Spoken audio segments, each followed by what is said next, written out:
Hi, I'm Tom. I recently got married to someone really important to me, but our journey to this point wasn't easy. I want to tell you about how my wife and I met, starting from the beginning. We both got hired at the same company after college, and we're the same age. Her name's Margaret, but back then, we were just coworkers, and I'd call her Margaret casually. After our orientation, Margaret and I found ourselves working together in the sales department. We both pushed each other to excel, putting in hard work every day. At that time, I had a girlfriend, and things were going smoothly between us. Then one day in late April, my buddy Joe called me up. Joe and I had been friends since high school. Although we went to different colleges, we used to hang out occasionally, just us guys. Joe said, "Hey, I've got a couple of tickets for an amusement park. Want to double date with our girlfriends?" I'd never been on a double date before, so it felt a bit strange, but it sounded like it could be a fun experience. My girlfriend was also keen on the idea, so we agreed to go. During the long weekend, on the date of our double date, we met up at the amusement park. I stepped out of my car and called out to Joe, who waved back enthusiastically, saying, "Hey, long time no see." Despite knowing that we both had girlfriends, we hadn't met them or even knew their names before. Feeling a bit nervous, we introduced our partners, saying, "This is Margaret. Nice to meet you." When I saw the girl getting out of Joe's car, I exclaimed, "Wait, Margaret, is that you, Tom?" We both looked at each other and burst out laughing. It turned out that Joe's girlfriend was none other than my coworker, Margaret. "No way. I knew you were in sales. But Tom and Margaret, you work at the same company." Joe exclaimed in disbelief. It was such a surprising coincidence that all we could do was laugh, enjoying the moment like kids at an amusement park. Later, during lunch, they said they had something to share with me. Joe and Margaret had plans to tie the knot in June, although they hadn't set a specific date yet. They mentioned they wanted to wait until they had saved enough money for the wedding. Finally, on a fortunate day in June, Joe and Margaret exchanged vows. Margaret decided to keep her last name. I heard that since they got married, Margaret has been preparing Joe's lunch every day. I listened to all these romantic tales, but meanwhile, I experienced heartbreak when my girlfriend broke up with me that autumn. Ever since she learned about Joe and Margaret's wedding plans, she had been contemplating our relationship's future. I had been pondering it too, but her words hit me hard. "I can't see a future with you," she said. When I asked if I had done something wrong, her response was vague along the lines of, "It just doesn't feel right. Let's leave the past behind." I tried to accept it, but it was difficult to swallow. Joe and Margaret were there for me when I needed support and encouragement. Despite being newly married, they would invite me over for drinks to cheer me up. The three of us, along with other close friends and coworkers, started spending more time together. I thought this wonderful bond would last forever after Joe and Margaret's wedding. However, as the new year arrived and spring approached, marking our second year at the company, something unexpected happened. One Monday morning, Margaret was missing from work. I began to wonder if she was taking an unusual day off when my phone rang. It was a call from an old high school friend, sounding rushed and serious. Without preamble, he delivered the devastating news. Joe had an accident. I was stunned, unable to comprehend the words. "What? Joe, you must be joking. What do you mean he's gone?" The news hit me like a ton of bricks. The accident had occurred the previous night, leaving me in disbelief. Joe was sitting in the passenger seat of a friend's car when another vehicle, driven by a dozing driver, collided with theirs. Despite being rushed into emergency surgery, Joe tragically passed away in the early hours. I attended his funeral, unable to contain my tears as I mourned the loss of my dear friend. The harsh reality of his absence weighed heavily on me.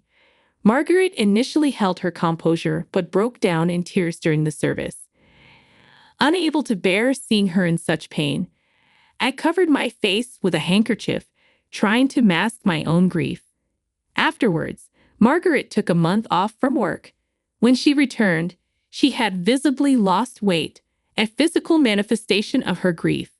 She approached my desk to express her gratitude for the emails I had sent during her absence, apologizing for causing any worry.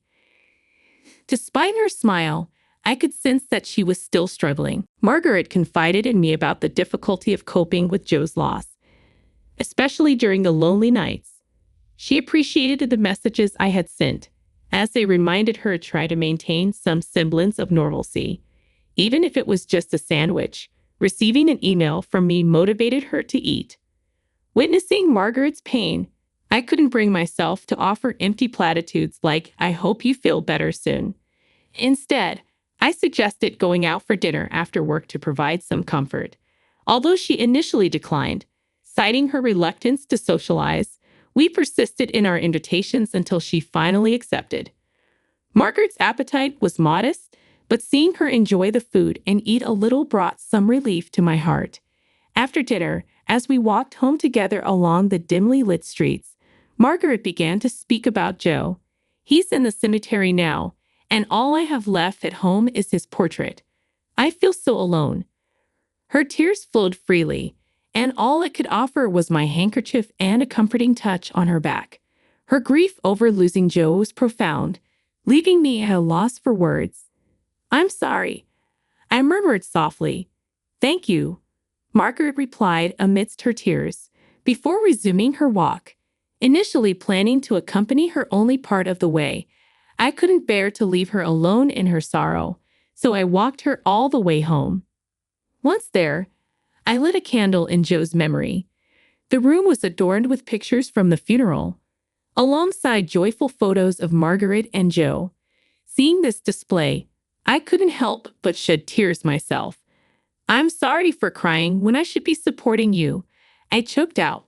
Margaret wiped away her tears, acknowledging the frustration of their lost future. "But I have to keep moving forward, for Joe's sake," she shared, her determination shining through her sadness. I wondered how I could best support Margaret. All I can do is listen to her and take her out for meals, I thought, feeling inadequate. Although Margaret found solace in her work, it was evident that she was putting on a brave front. Despite the challenges, she managed to navigate through the first anniversary of Joe's passing, gradually reclaiming her spirits. Throughout this time, our support for her remained steadfast. We continued to invite her out for dinners after work, and I continued to escort her home. On evenings when we returned early, I would light a candle in memory of Joe, honoring his presence in our lives. As I escorted Margaret home one evening, she suddenly asked, "Why do you always walk me home?" Concern laced her voice as she pointed out the dimly lit streets. "I don't want you to be in danger if something happens on the way home," she continued. "Besides, if anything were to happen to you, Joe would be furious." She chuckled lightly, trying to ease the seriousness of her words. "I don't mean to meddle, but I feel responsible for protecting you, someone Joe cared about deeply. Otherwise, he might haunt me in my dreams, scolding me for not looking after you." Margaret's gratitude flowed as she thanked me, sharing in the laughter that followed. Time marched on, and before we knew it, we found ourselves marking the third anniversary of Joe's passing. Both Margaret and I threw ourselves into our work with renewed vigor. Despite the long and tiring days, we continued our tradition of unwinding over dinner with coworkers. One day, as we walked together towards Margaret's home, she hesitantly mentioned a small favor she needed. "You see, the light bulbs in my foyer and dressing room have gone out." I attempted to reach the light bulbs by standing on a step stool, but they remained just out of my grasp. Margaret, somewhat embarrassed to ask for help, finally spoke up. "Could you lend me a hand?" "I can't quite reach," she requested.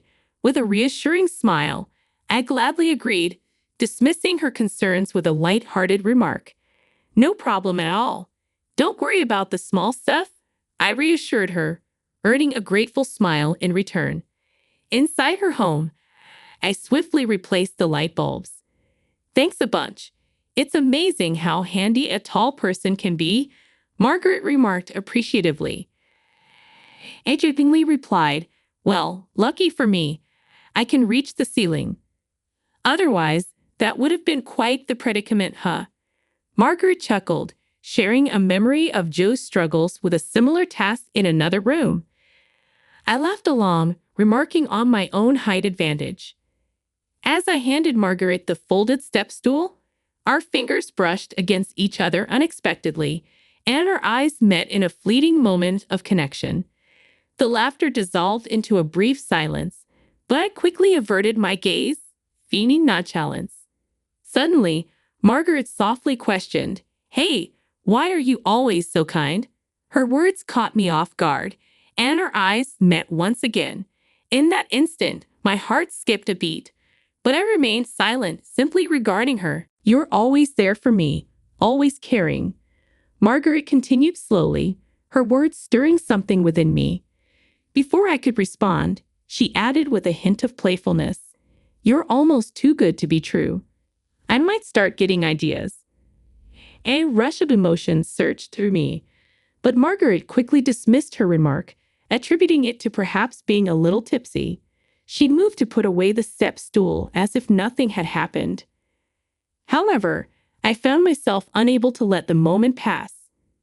Before I could second-guess myself, I reached out and enveloped her in a tender hug from behind.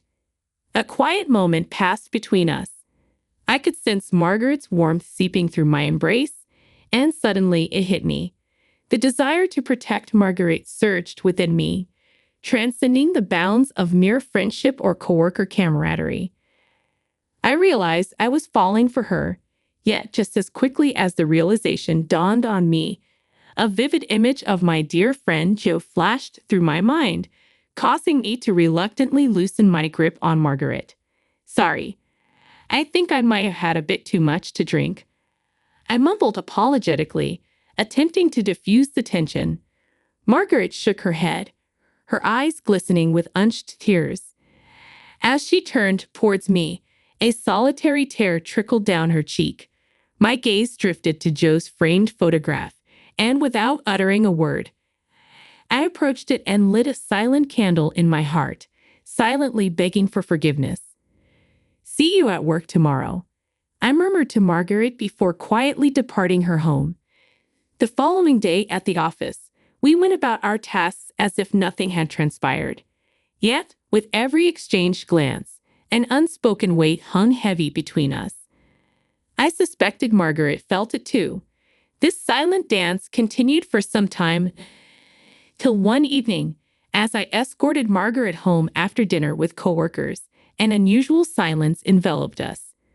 Sensing the unspoken words that had been lingering between us, it came to a halt, and Margaret followed suit. Summoning all my courage, I finally voiced my feelings. "Is it wrong if it's me?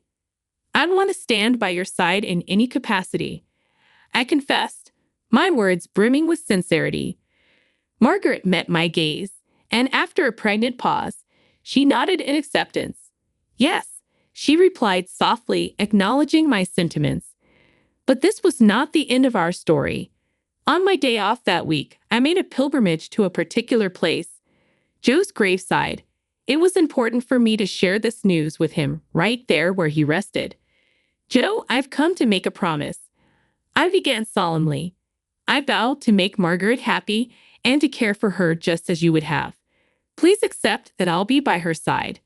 I promise to safeguard her smile, no matter the challenges," I declared, bowing my head respectfully before his resting place. As I closed my eyes in silent reverence, time seemed to slip away.